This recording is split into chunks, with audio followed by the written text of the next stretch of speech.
اسرائیل کے بعد امریکی افواج بھی نشانے پر عراقی جنگجوؤں تنظیم کتائب حزب اللہ نے امریکی فوجی اڈے پر حملہ کر دیا۔ عراق کے قصبے زومرو سے شمال مشرقی شام میں ایک امریکی فوجی اڈے کی طرف کم از کم 5 راکٹ داغے گئے۔ ایک امریکی اہلکار نے نام ظاہر نہ کرنے کی شرط پر خبر رساں ادارے رائٹرز کو بتایا کہ عراق سے شام کے علاقے رمیلان میں اتحادی فوجی کے اڈے پر 5 سے زائد راکٹ فائر کیے گئے، تاہم کوئی امریکی اہلکار زخمی نہیں ہوا۔ امریکی اہلکار نے اسے ناکام راکٹ حملہ قرار دیا، لیکن فوری طور پر یہ واضح نہیں ہو سکا کہ آیا راکٹ اڈے کو نشانہ بنانے میں ناکام رہے یا پہنچنے سے پہلے ہی تباہ ہو گئی۔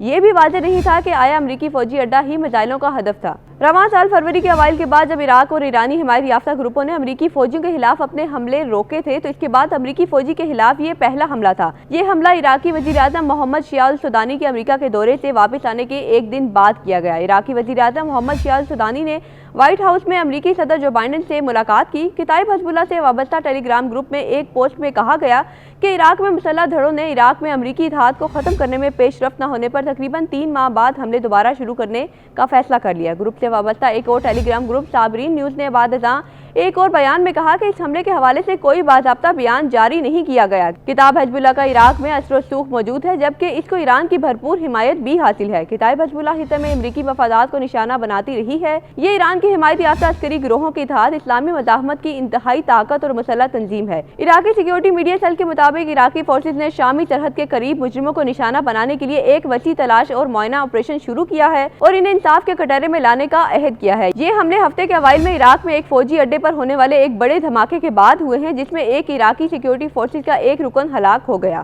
امریکی اہلکار سے بات کرتے ہوئے کہا کہ عراق اور شام میں امریکی قیادت والے اتحاد کے ایک طیارے نے راکٹ لانچر پر حملہ کیا، جبکہ سیکیورٹی ذرائع اور عراق میں فوج کے ایک سینئر افسر نے بتایا کہ ایک چھوٹا ٹرک جس کی پشت پر راکٹ لانچر لگا ہوا تھا وہ شام کی سرحد پر واقع قصبے زومرو میں کھڑا تھا۔ ایک فوجی افسر نے بتایا کہ تباہ ہونے والے ٹرک کو مزید تفتیش کے لیے قبضے میں لیا گیا ہے اور ابتدائی تحقیقات سے معلوم ہوا ہے کہ اسے فضائی حملے میں تباہ کیا گیا تھا۔ افسر نے مزید کہا کہ ہم اس حملے کے بارے میں معلومات کا اشتراک کرنے کے لیے عراق میں اتحادی افواج کے ساتھ بات چیت کر رہے ہیں۔